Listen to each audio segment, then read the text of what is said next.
Hey everybody, Who's Your Jedi here with another review for you. This time I'm talking episode 15 of Marvel's Agents of S.H.I.E.L.D. called Yes Men. Now, this episode ties heavily into the events of Thor: The Dark World, so if you have not seen that movie, you might want to skip this review because I'm going to be talking some spoilers. Now, with that said, let's get into things. Of course, the big thing this episode is the guest appearance by Lady Sif from the two Thor movies. And while we've had Nick Fury and Maria Hill appear before, they've really just been brief appearances. Here, Lady Sif is a full-on guest star, and frankly, she gets to kick. She gets to kick more butt in this episode than I actually think she did in the last Thor movie. I was really, really disappointed by the amount of screen time that Sif got last time around. And especially considering a significant chunk of it was dedicated to the fact that she's sort of mooning over Thor more than a little. This episode kind of picks up on elements from that, but it really runs with the best aspects of Sif's character and really makes her shine. I mean, out of the three real appearances she's had in the Marvel Cinematic Universe, I actually would have to put this above her appearances in both the two Thor movies. Now, granted, it's easy to do that since this episode has her as a guest star, and there's quite a bit of focus put on her, where she's a supporting character in the Thor movies, which are naturally mostly about Thor, and, of course, how charismatic and amusing Loki can be. But anyway, let's just kind of get right into things. Now, first of all, of course, there's a lot of nods to the various Thor movies, and it's very cool to see that Sif respects Thor, and that she acknowledges that, yeah, Thor has talked about Coulson to his friends back in Asgard. Now, of course, that she had actually met Coulson, but still, it's nice to know that Thor has been telling his friends about his friends on Earth. And of course, we get some son of Cole and all that. And I do really like that they say that Sif goes, "Oh, hey, you're alive. I'll when I get back to Asgard, I'll run and tell Thor. He'll be thrilled." And Skull's like, no. Let me be the one to tell Thor that I'm alive, if you don't mind." So, they do cover that base quite quickly and nicely, and I do appreciate that because, well, as I've said in my previous reviews, it seems really bizarre that Coulson has been running around in front of hundreds of people at various S.H.I.E.L.D. facilities, and somehow the Avengers have not gotten word that he's still alive. Now, you would kind of think that Thor would be the last one to hear about this, and that either Black Widow or Captain America would find out first. But I'm going to guess that for some reason they haven't. Now, this kind of actually gives me some high hopes that Coulson might make a guest appearance in Captain America: The Winter Soldier, because, it would make sense for him to say, "Hey, Cap, you're my favorite Avenger. Guess what? I'm still alive." But, yeah, I guess we'll have to find out about that next month.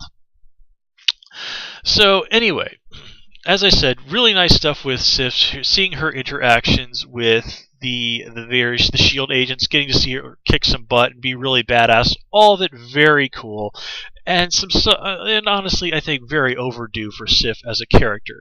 If you pay attention to Sif in the comics, they've really dusted her off and really built her up as a very strong female character in the last several years. She even got her own miniseries not that long ago. So, seeing her kind of get what I think she's had due, that was really great.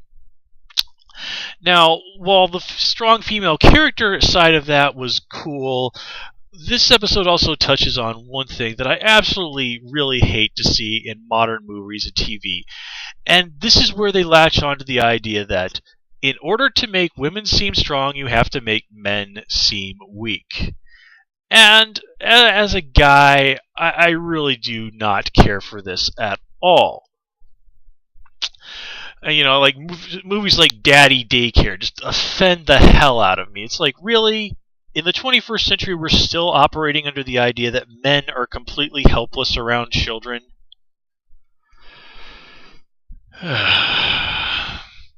Well, anyway.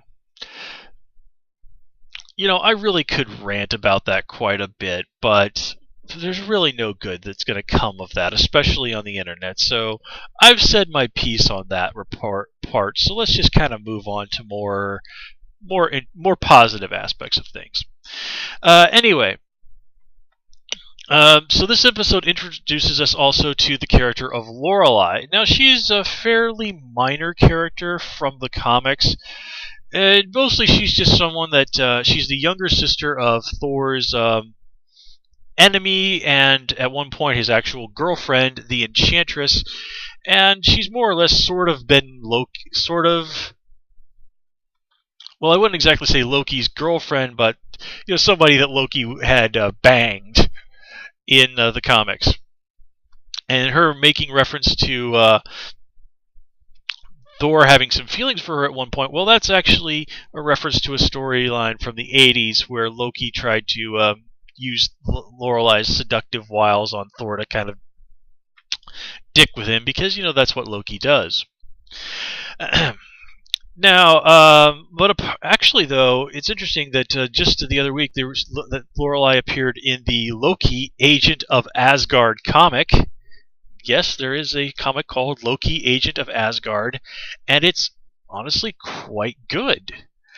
But anyway, so she's pretty much kind of very similar to what she is here, except she's sort of more kind of going for her thing is sort of being the leader in kind of these Ocean's 11 kind of things. But anyway, so boy, I got to focus here. So Lorelei, this time around, I kind of like the idea of setting her up as an enemy of Sif. It kind of gives Sif, a little bit. It sort of helps round her out as a character. And I do have to say, this show did an okay job of giving Lorelei some credibility as a character here, because when Sif defeats her at the end, she basically tells her, you know what, just kill me, because being dead would be better than going back to that prison for another several hundred years. And I do like that they mentioned that this was the prison that Loki was kept in, and that Sif was someone else who just happened to escape when the Dark Elves attacked during Thor: The Dark World. So, that's a very smart use of the cinematic universe there. And speaking of things that Loki and Lorelei have in common, besides L and O being the first letters of their name, did you notice that gear that she had on when Sif had basically had her trussed up? Of course, it makes kind of sense that Lorelei would have something covering her mouth. But Loki actually had something rather similar when he was defeated at the end of Avengers. And I could not for the life of me understand why in the world they had covered up Loki's mouth like that.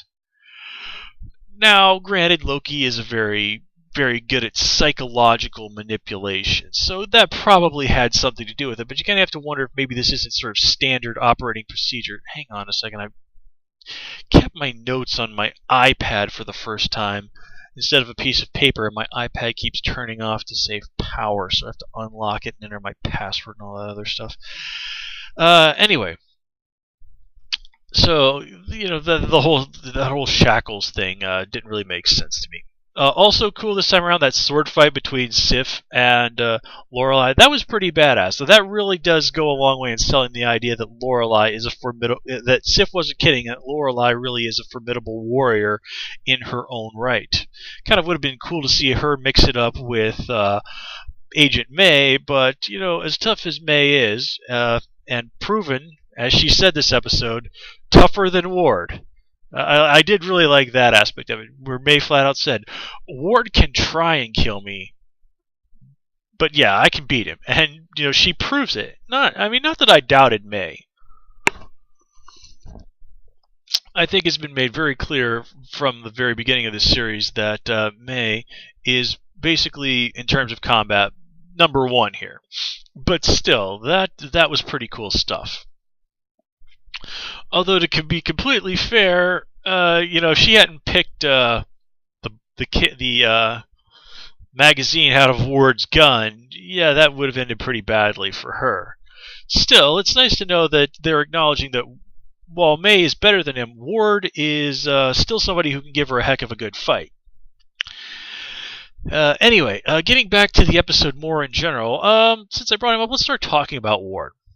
First of all, how stupid is Coulson to send Ward to cover the back entrance of that biker bar alone when he knows that Lorelei's whole gig is that she has the power to control men. I mean, why the heck Coulson didn't immediately radio the nearest S.H.I.E.L.D. base and say, okay, I need a bunch of the toughest female S.H.I.E.L.D. agents that you can get here as soon as possible. Why Coulson did not do this is beyond me. And of course, this goes around to completely bite him in the butt when Lorelei takes control of both Ward and Fitz. Now, granted, her controlling Fitz doesn't really have very much in the way of negative consequences, and just gets poor Fitz knocked out yet again. But still, bad call there, Coulson, bad call. And another thing that I really didn't like about this episode was that there's no real acknowledgement of the fact that Ward is upset, of course, that he was used and to attack his own team. What Ward doesn't seem to show the least bit of being upset about, and maybe they'll deal with this in future episodes, or maybe they won't, is that he was essentially forced to have sex with somebody while under mind control. Now, again, this kind of touches on another thing that I sort of hate about the way some stories portray guys in modern fiction. And it's like that a guy wouldn't be upset that he was basically raped if the woman that did it to him was hot. I mean, seriously, Ward, you'd think the guy would be at least a little upset that somebody forced him to do something that he wouldn't normally do. It is... Yeah, you know what? Okay, I've said what I have to say on that one. Just going into more depth of it on the internet, well, I'm sure we've all seen how trying to talk about stuff like this on the internet tends to go, and the answer is always very badly. So yeah, I'm just going to say that I was really, really unhappy with that situation. And can you imagine if a male character had done this to a female character on the show, and then there was no real acknowledgement that she felt in some way violated by this? To say that a guy would not feel the same way to at least some degree, or to even say that the guy wouldn't feel it to even the same degree, is just... it's just horribly degrading and poor writing. I mean, I really kind of expect better than this from something with Joss Whedon's name on it. Anyway, let me see here. Just glancing at my...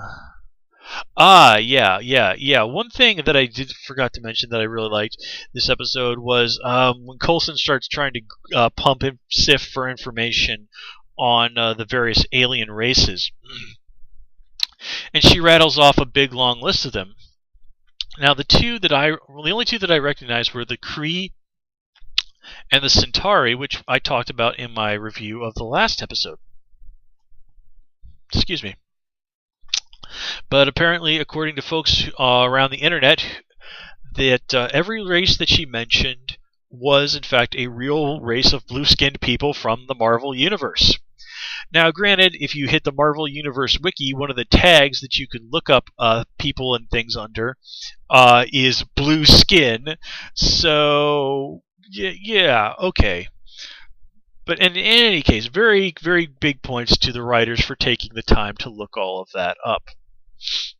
And I ended up being right that they did, in fact, this is our first time that the Centauri and the Kree have been mentioned. Now, the Centauri races and the Centauri and Kree races are in fact going to be major aspects of the Guardians of the Galaxy movie. And there were some people complaining online and saying, oh, well, they're not going to introduce them here on Agents of S.H.I.E.L.D. because that would be dumb. Well, I consider when somebody or something actually makes an appearance to be their introduction. If they are mentioned beforehand, then I don't really consider that an introduction. And considering that a good number of people who were watching the show are probably also going to go out and see the Guardians of the Galaxy movie, well, by the time that comes out, yeah, some of them are not going to remember the various little list of alien races that Sif rolled out. But for some of them, it's going to click. It's like, Hey, those guys are called the Kree. Sif mentioned those guys back on Agents of S.H.I.E.L.D. a couple of months ago. So again, what's the real harm in having that mentioned here? Well, I don't see any, and I actually think it's quite a good idea that they did it this way. Ah, that's okay. One other thing that I also liked about this episode is Ward does actually when he was talking about like, oh, I've got a plan. The first thing I meant when they mentioned that this is taking place near around Death Valley along the California-Nevada border. Well, the largest major city in that particular area is, of course, Las Vegas. And, of course, that's exactly where Ward takes them, just like I was thinking. And even better, he takes her to Caesar's Palace. Now, I've been to Las Vegas several times before. I think it's a great town. I love being in Vegas. And my favorite place there is, in fact, Caesar's Palace. I mean, it's a great casino. It's beautiful. It's got all kinds of cool stuff in there. So, just having been inside that building, it's like, yep, that is actually the real Caesar's Palace. I got quite the kick out of that. Now we kind of getting back to some of the more character-driven stuff. Okay, we get to the thing with how apparently the person that Ward has the strong feelings for is in fact not May. And I didn't quite buy that the way that she tried to brush that off. It's like, well, I have no feelings whatsoever beyond professionalism with Ward, and it's all just casual sex. She doesn't quite sell that. You can tell that I think she's got that she doesn't want this, but kind of. I do have this bond with Ward in this way. He's the person here that I feel the most comfortable with, besides Coulson. You know what I'm saying. I'm just a little disappointed because it seems like they're going back to the idea that Ward might have a little bit of a thing for Skye, which really has not been touched on a lot lately. And going back to it now just does not seem like the wisest thing story-wise. I mean, okay, I guess it could turn out to be that Ward has a thing for Simmons, and we've just never really noticed that. Or he could have a thing for Fitz, or maybe Coulson, because that would be interesting, wouldn't it? But no, I think they're pretty clearly going to be going back to the whole stuff with Skye, because obviously what's going on with Skye is going to be a major focus for the rest of the season. But as I said, I just really think that ship has sailed, and trying to go back to it just doesn't really seem viable in terms of the storytelling at this point. Of course, there's also the revelation that May is reporting what's going on to somebody else. Now, this is actually not that big of a surprise, because given what's going on with Coulson, it would make sense that somebody in S.H.I.E.L.D. would want to keep an eye on him in case he figures out what's going on. So the question, of course, becomes, well, who was she reporting to? And, well, the most likely suspect is probably someone like Maria Hill or Nick Fury. It would certainly be pretty awesome if Samuel L. Jackson was to come back for another brief appearance at the end of the season. Although, again, Maria Hill is probably the more viable option. But I'm kind of leaning towards Nick Fury, just because trying to get a hold of Nick Fury has been Coulson's big thing recently, and having there be some sort of a confrontation between Coulson and Fury at the end of the season, it just makes sense for that to happen. And let me see. Yeah, I really think that covers everything that I had to say about this episode. Again, this is actually, I think, one of the best episodes of Agents of S.H.I.E.L.D. so far. It's just that there are a few aspects of it, like the whole I don't mind that the villain had sex with me while mind controlling me thing that Ward had going on, and Coulson's very poor tactical decisions. But stuff like that, the whole how was Tahiti? It sucked. And of course, all the cool stuff with Sif and the nods to the greater Marvel universe, Marvel Cinematic Universe. Everybody talking about what was going on with Loki and all this other stuff. Really, really cool stuff. But yeah, as I said, this episode did more things right than it did wrong. But still not an episode without its flaws, but still a good one. Anyway, guys, that's all I have for you this time. As always, you can follow me on Twitter at Hoosier Jedi. And until next time, take care and have a good one.